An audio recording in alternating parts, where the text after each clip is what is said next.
Assalamualaikum warahmatullahi wabarakatuh. Kembali lagi bersama saya Faris dan di sini saya ditemani oleh Mas Anja. Hari ini saya mau membahas soal binturong ini nih. Oh iya Mas Anja, ini binturongnya jenis apa ya Mas Anja? Ini jenis binturong Sumatera. Kalau dibilang jenis ya binturong ya, tapi untuk lokality Sumatera.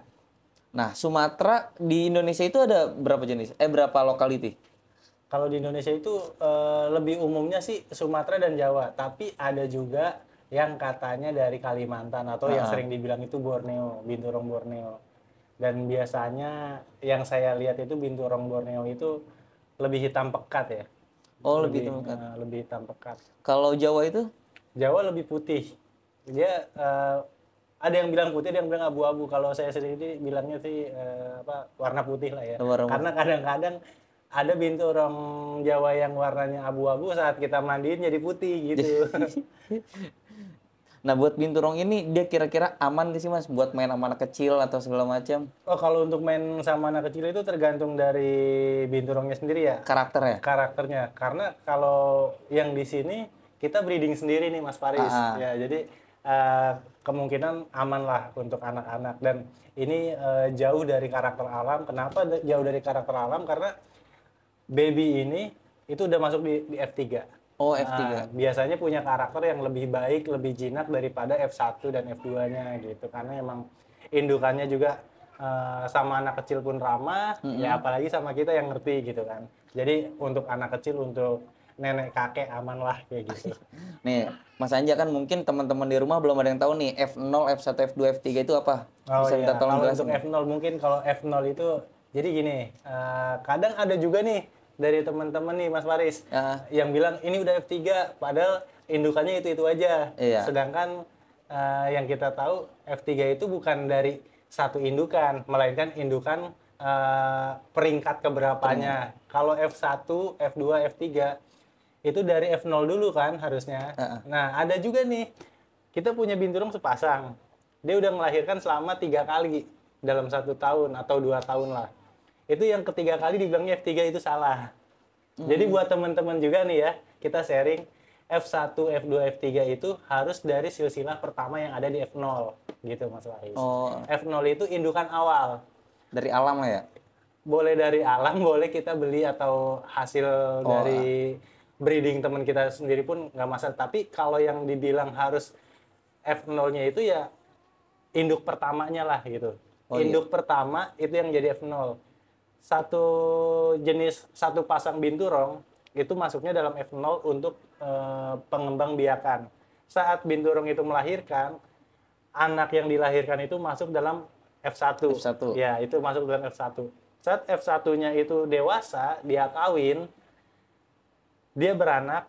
Nah, anaknya itu jadi F2, F2. yaitu Oh. cucunya dari F0. Nah, si F2-nya dewasa, dia kawin lagi sampai beranak, itu masuk di F3. Jadi Hmm. itu cicitnya gitu, ya kan? Jadi yang dibilang F3 itu bukan dari satu induk yang melahirkan 3 kali, itu salah. Karena ada teman yang bilang kayak gitu kan, ini Heeh. udah 3 kali lahiran, nah ini yang F3-nya. Itu salah. Itu anak yang lahiran eh, di peringkat ketiganya, Heeh. bukan dari F2, F1 dan F0-nya. Seperti yang tadi saya jelaskan. Hmm. F0 awal dari mulainya kita breeding sampai ada F3 itu yang jatuhnya ke cicitnya kayak gitu. Oh, berarti walaupun si F0 ini mau beranak berapa kali itu sebutannya masih F1 tetap. F1 itu masuknya Oh. di F1. Nah, ini kan hewan bisa dibilang dilindungi ya, Mas Iya. Anja. Ini kita buat ngurusin legalitas hewan ini gimana ya, Mas? Untuk sharing juga ya, Heeh. untuk legalitas binturong itu kita nggak sembarangan untuk punya punya 1 ekor binturong, terus kita mau buat sertifikat, itu nggak bisa sembarangan kayak gitu. Jadi kita diwajibkan punya sepasang, Oh gitu kan. iya. Nah, jadi buat teman-teman juga, kalau mau buat sertifikat binturong itu harus pasang. Dan biasanya dari teman-teman kerabat kita yang sudah punya penangkaran, dia membuat CV. Jadi Hmm. CV untuk penangkaran binturong. Ada yang untuk komersil dan ada juga yang untuk non komersil. Kalau untuk komersil ya untuk diperjualbelikan kayak gitu. Kalau yang non komersil ya mungkin ada yang buat dipelihara aja karena dia hobi kayak gitu, dia nggak memperjualbelikan. Oh. Nah, kalau misalkan buat beli yang legal, kira-kira harga buat baby binturong kayak gini sekitar berapa, Mas? Kalau untuk Sumatera itu ada yang mungkin ada yang 30 jutaan per ekornya, ada yang sampai 35 jutaan untuk per ekornya ya. Dan untuk jenis Jawa itu biasanya lebih mahal sih. Oh ya, karena warnanya juga lebih bagus Karena ya. warnanya juga lebih bagus. Iya, Kayak lebih gitu. estetis. Untuk makanannya apa, Mas? Dia Kalau untuk seumuran ini kan baru 2 minggu ya, 2 minggu lebih lah. iya. 17 hari. Nah, ini tuh masih susu. Masih Jadi kita susu? kasih susu Royal Canin. Ini bukan endorse ya. Oh, Ini saya kasih susu formula untuk kucing newborn lah istilahnya. berarti dosisnya sama ya, Mas? Dosisnya sama. Kalau buat dewasanya dia herbivora atau apa? Kalau yang ini menurut saya itu si binturong masuk ke dalam omnivora ya. Omnivora. Nah, dia pemakan segalanya dan menu utama makanan pokok dia itu buah-buahan. Tapi kalau di sini saya kasihnya itu bervariasi.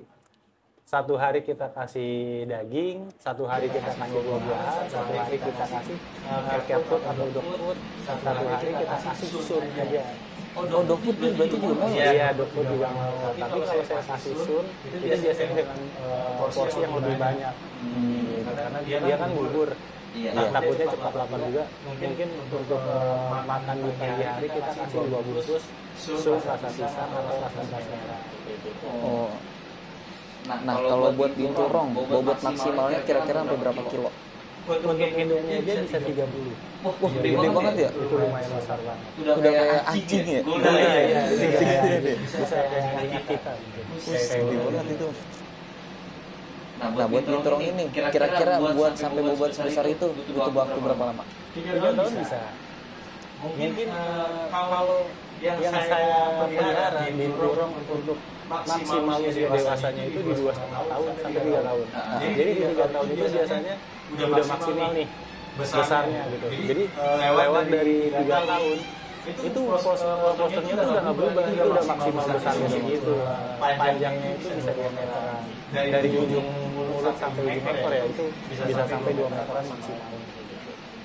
Nah, kalau misalkan ya teman-teman, ini kan ada juga dari Jawa ya, ketemu sama yang liaran gitu. Itu saran Mas Anji gimana? Untuk apa nih? Kayak misalkan kan, wah mau tahu nih binturong itu karena kita sering nonton jinak-jinak begini, kira-kira misalnya dia misal mau nangkep gitu bahayanya apa gitu? Oh, bagusnya sih jangan ditangkap ya, biarin dia bebas aja di alam. Karena resikonya juga lumayan. Kita bisa digigit kalau kita tangkap dari yang alam. Dan itu mengurangi populasi di alam juga sebutannya begitu. Tapi untuk teman-teman yang mau pelihara binturong ya mungkin bisa beli di penangkaran yang resmi lah gitu ya. Jadi nggak sembarangan kita beli dari seller-seller yang maaf kayak yang ngambil dari hutan atau ya petani-petani nakal gitu lah. Jangan, bagusnya sih dari breeder. Kalaupun memang nggak dari penangkaran, setidaknya dia belinya dari hasil pengembang biakan yang ada di dalam rumah. Gitu. Jadi dari breedernya pun biasanya ada yang memperjualbelikan binturong kayak gitu. Nah, buat binturong ini kan termasuk hewan arboreal ya. Iya. Nah, kenapa bisa disebut hewan arboreal? Ya karena dia di atas pohon. Beda sama ada jenis musang kayak musang rase. Itu kan itu terrestrial. Dia adanya di bawah tuh. Kalau musang yang ada di bawah, hewan yang ada di bawah itu namanya terrestrial. Kalau arboreal dia udah pasti di atas pohon, makanya dia lebih banyak makan buah-buahan. Untuk makanan pokoknya itu dia lebih buah-buahan. Kalau terrestrial dia biasanya lebih ke daging karena di situ ada makanan hidup atau makan hiu-hiuan gitu. Nah, Mas, buat yang terakhir nih, kan mungkin teman-teman banyak nih yang mau breeding binturong karena tergiur dari harganya, karena dari bentuk yang eksotis. Kira-kira saran dari Mas Anji biar dia bisa berhasil dan memperkembangkan populasinya lagi gimana? Dengan cara mengembang biakan. Jadi kita beli itu sepasang dengan lokal itu yang sama.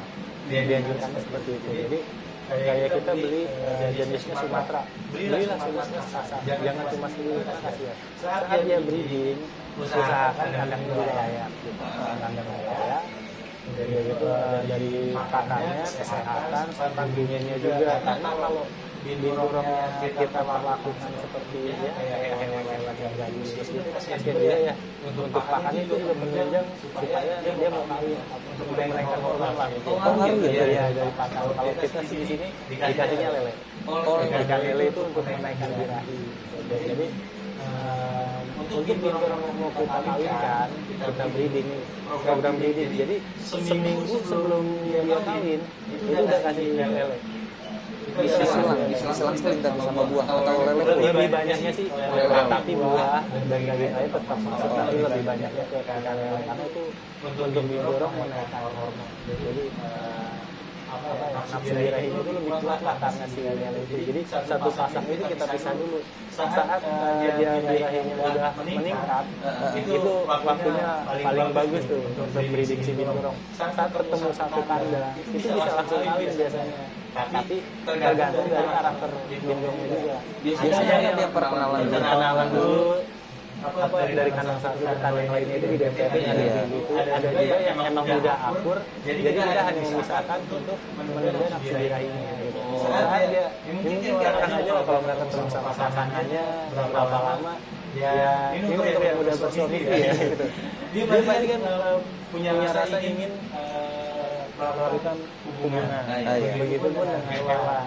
Jadi saat dia udah naik nafsu birahinya, baru kita satukan. Itu untuk yang jinak ya, yang udah pasti sejodoh lah, yang udah pasti akur, itu bisa kita satukan dalam satu kandang dalam kondisi keduanya sedang birahi gitu.